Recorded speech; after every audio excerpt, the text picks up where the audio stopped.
home to 21 million people, making it the largest metropolitan area in all of Africa and the Middle East. The city of Cairo stands as an iconic landmark, not just in Egypt, but amongst the world.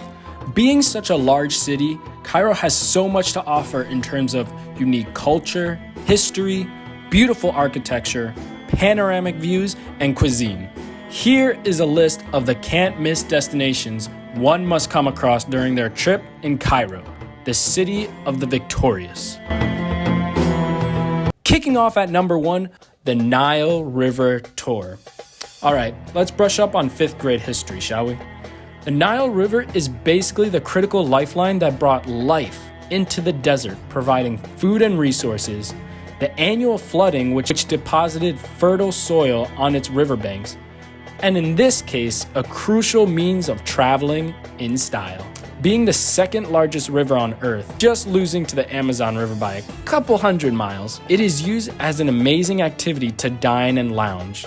The traditional way is to use Egyptian sailboats called flukas, but we decided to book a 2-hour tour on a large ship that would coast through the Nile under the night sky. This boat ride offered everything.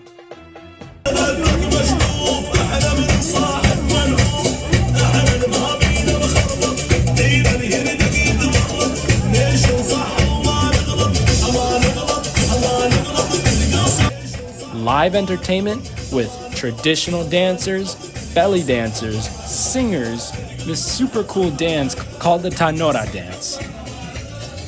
It is super popular in Egypt and Turkey, accompanied by Sufi music and danced by Sufi men. This man was literally spinning for at least 10 minutes. Like, just take a second to imagine just how dizzying that is. I'd die after 30 seconds. This man is a straight up legend.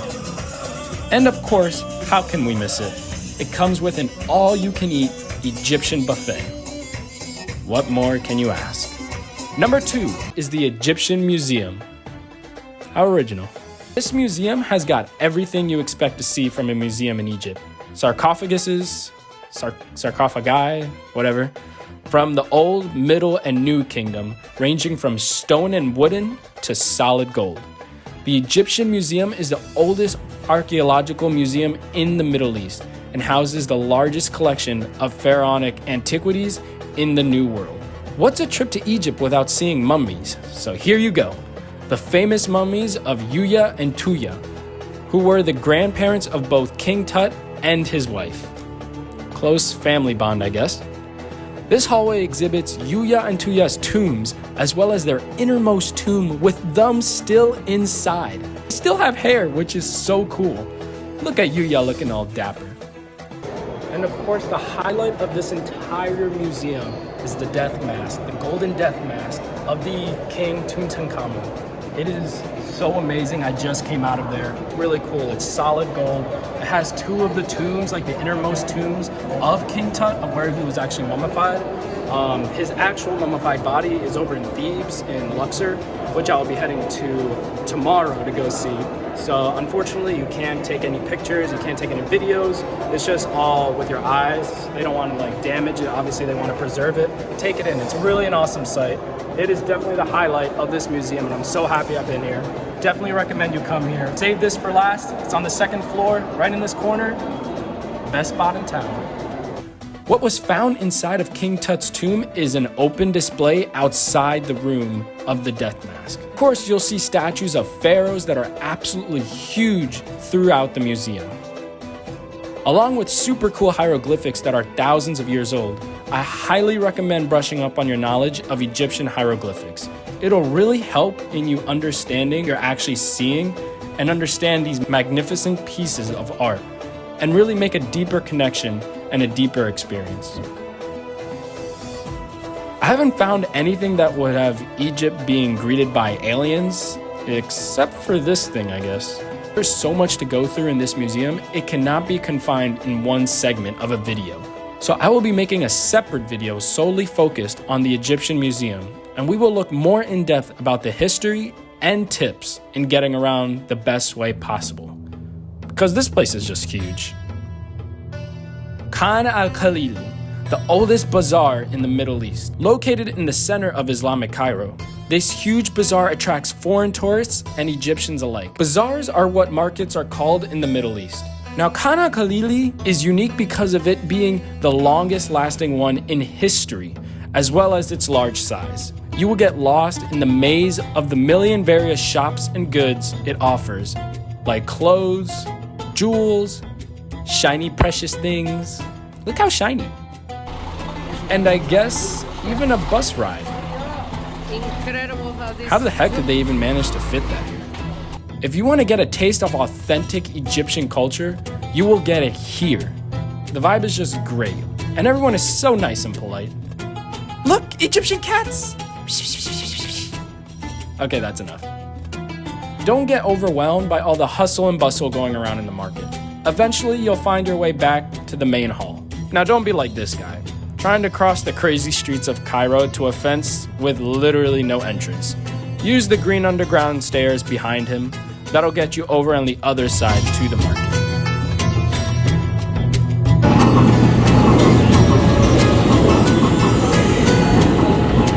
Now we are on our way to our next destination. We had to use the subway to get there, which is great because Elliot loves public transportation.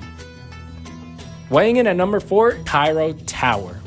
Soaring over the Egyptian capital at 614 feet in height, 45 meters taller than the Great Pyramid of Giza, Cairo Tower was the tallest tower in the whole of Africa for 10 years, and now remains one of the tallest in North Africa. Holding 62 floors inside, this magnificent tower is a prime spot to get a view of the city of Cairo, especially at sunset. With a revolving restaurant, a cafe, and panoramic views, it will be a nice, perfect spot to show your friends how much you are enjoying Cairo. Unfortunately, when we got to the ticket booth, we were told it would be a 2-hour wait to be allowed in.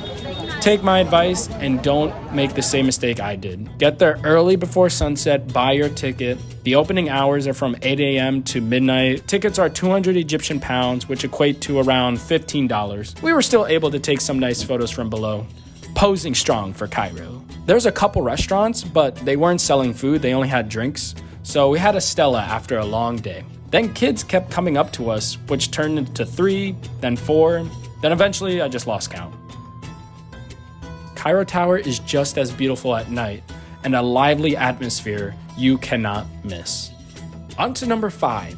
It's no surprise that Egypt has many mosques, so let's make our way to the Cairo Citadel, where the famous mosque of Muhammad Ali is located. Okay, now we are in the citadel. This is a fortress from 1108 years ago for a famous sultan or Salatin. It's called Saladino. Okay, and inside the Saladino fortress is Muhammad Ali Mosque.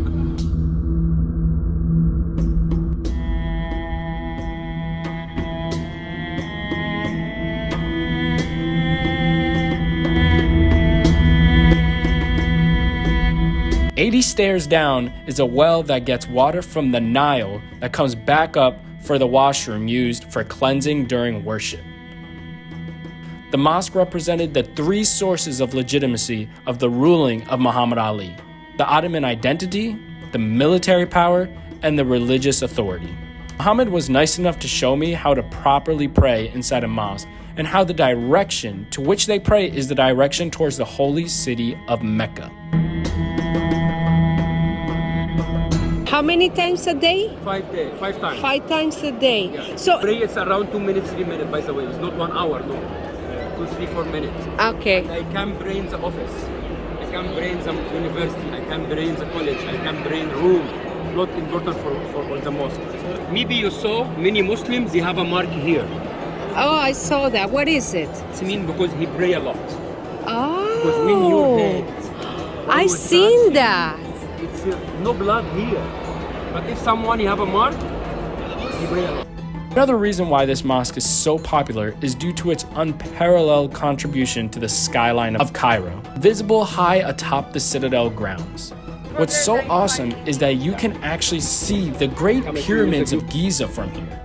You can't see it through this video, but in person, just past the clouds, they are visible.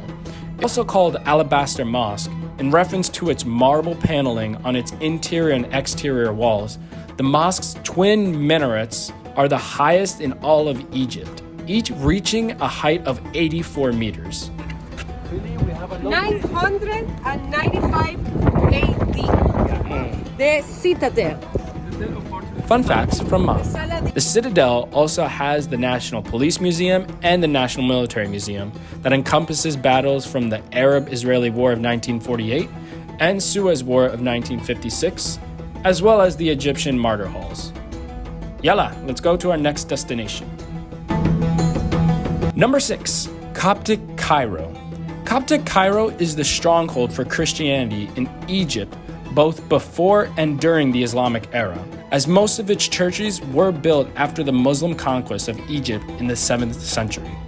This area alone holds a lot of deep history dating all the way back to the times of Jesus Christ and his family fleeing persecution from the Romans. They ran away and escaped here because Romans wanted to kill them. Roman, they killed anyone who's Christians. If you are Egyptian, not kill you, but if you are Egyptian and Christian, the Romans killed you. Christianity back then wasn't the most safe thing to be affiliated with. Now, what is so amazing about this place is that, Mom, put the cat book down. I'm trying to tell a story. Anyways, this was actually the location which Mary, Saint Joseph, and the baby Jesus fled when King Herod sent Romans to kill him. The family fled to Egypt and lived here specifically for over 3 months, and we're about to see their sweet decks.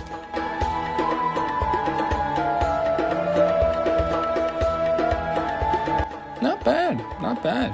Clearly they were dealing with tight circumstances. It is a truly humbling place to be in the presence where Jesus lived the beginning of his human life. Apparently where Jesus Christ, when he fled from King Herod, when he sent his order to come kill Jesus after the wise men told him. So Jesus, the parents, Mary, Mother of God, and Saint Joseph escaped to Egypt, and they lived here in this cave. So to flee from the Romans. And now this is the new place where they actually live. These are the 2 rooms right here and all the way back here. And then they have a central sacred where obviously Jesus is. Picture right there. And he even had a fan. I mean, understandably, because it was hot down there. You will also see statue marks explaining the Holy Family's asylum in this place. You can also write a prayer on a note card for you or a loved one and leave it on the floor. And there is even a spot to put it into a glass sealed case that holds an original stone from the cave where Jesus lived. As you go outside, there's a detailed map of the family's journey fleeing Bethlehem to then ultimately return to Jerusalem almost 4 years later.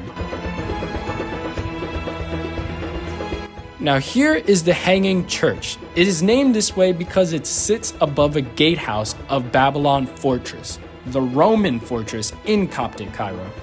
What's unique about the architecture is that it resembles the form from the biblical story of Noah's Ark. As you can see, the church's roofs have similar resemblance to the Ark of Noah. What's also really cool about this church is that you can see the Roman fortress beneath your feet. Look at that. Now here's something very interesting indeed. Leonardo da Vinci was actually inspired when he saw this painting. He decided to create the Mona Lisa because as you can see, this painting is very similar to the one that Leonardo da Vinci actually created. So even when you actually move around, the eyes of Mary will follow you. And that's how Leonardo da Vinci decided to make the Mona Lisa. He was inspired when he saw this painting here in Egypt. And no one knows the original artist that created this painting. So it's just really cool that one of the most iconic paintings, the Mona Lisa, was inspired by this original piece. And not many people know about it. Neither did I. When my tour guide told me about that, I was really shocked. Now let me state that I ended up going back and fact-checking this, and I have been unable to verify the legitimacy of this claim. So I'm not saying whether this is true or not, but let me know in the comment section if anyone knows about this for sure, if it's true. It would be much appreciated. Now, maybe the least known miraculous event associated with this church can be found by this pillar that has a dark stain, distinguishing it from the others. It is said that in 1967, a few weeks before Egypt's defeat in the war with Israel, blood began to come out of the pillar until Pope Cyril VI visited and prayed so that it would stop, at which it immediately stopped and ceased. People pray on it and kiss it with their fingers as a sign of their Christian faith. Here, the hanging church is appreciated by people from all walks of life, and it was truly a humbling experience to be a part of. This too has influence of Judaism, as you may notice the dreidel-shaped chandeliers side by side with the symbols of Christianity. Even if you are not a religious individual, it is still a must to visit this part of the city. Coptic Cairo is a fundamental staple in Egypt's history that they respect very much. Not to mention just how beautiful the surrounding area is. In Coptic Cairo, you can also find shops that sell real, authentic papyrus, which is the paper material Egyptians used from the papyrus plant for thousands of years. There are designs on the papyrus, and not only that, when you turn off the lights, another image comes glowing to life. That's just awesome. Make sure your vendor has an authentication slip to go along with your purchase to make sure it's real papyrus material and not a fake or knockoff. Number 7 will be the Mosque of Ibn Tulun. Consecrated in the year 884 AD, this mosque stands as the oldest mosque in all of Cairo, surviving in its original form and the largest mosque in Cairo in terms of land area. Now the surprise for you. If you've not been in this mosque, oh my God, this is the best one, man. Now here is a surprise we were not expecting. I can see why Mohammed was excited to take us here. Most, if not all mosques, will not allow you to climb up to the top. Having an amazing panoramic view of the entire mosque is a unique sight from a uniquely historical building that cannot be replicated. Are you not entertained? Okay then, let's go up the 170-foot outdoor spiral staircase for a better view. Whew. Psh, look at this kid already out of breath. Whew, I lost my breath, but we have an awesome tour guide. He's really cool. His name is Mohammed, and he showed us this place. He says that not many tourists come here because they don't know about it. They know about the Muhammad Ali Mosque, but this is a really great site. We're just lucky to be here. And there's just stairs going all the way up. You can't do this at any other mosque. I highly recommend go to this one, right here. A full skyline view of the city all to yourself. You honestly cannot ask for anything better. The unique architecture of this mosque holds designs of all three Abrahamic religions, Judaism, Islam, and Christianity. As you can see the Star of David carved within the sides, as well as the dome shape being uniquely Islamic style architecture. The fusion of these architectural designs will be a reoccurring theme throughout Cairo. No one knows about this mosque. No, I know, yeah. Ahmed ibn Tulun. You wish other people knew about this mosque. I will, please. I show this mosque for my customer, always. Mohammed going above and beyond for us. Shukran. Okay, so we still haven't really ate much all day, and I'm starving. There are so many shisha and hookah bars, but no restaurants. Luckily, we were able to finally find one, and they had the dish I've been looking for, which takes us to number 8, eating kushari. Look, Chicho. I saw somebody doing it. The name kushari is actually from the Hindu kishiri, which refers to a dish of lentils and rice. When the British arrived in Egypt in the late 1800s, they brought the dish with them. It was inexpensive and filling, and it didn't take long before the dish was enthusiastically embraced by the Egyptian people. Rice, lentils, chickpeas, and pasta are all cooked individually, then toasted together and topped with cumin-scented tomato sauce and crunchy fried onions. It was so delicious, especially with the 7-Up, my favorite. Pour. Pour it?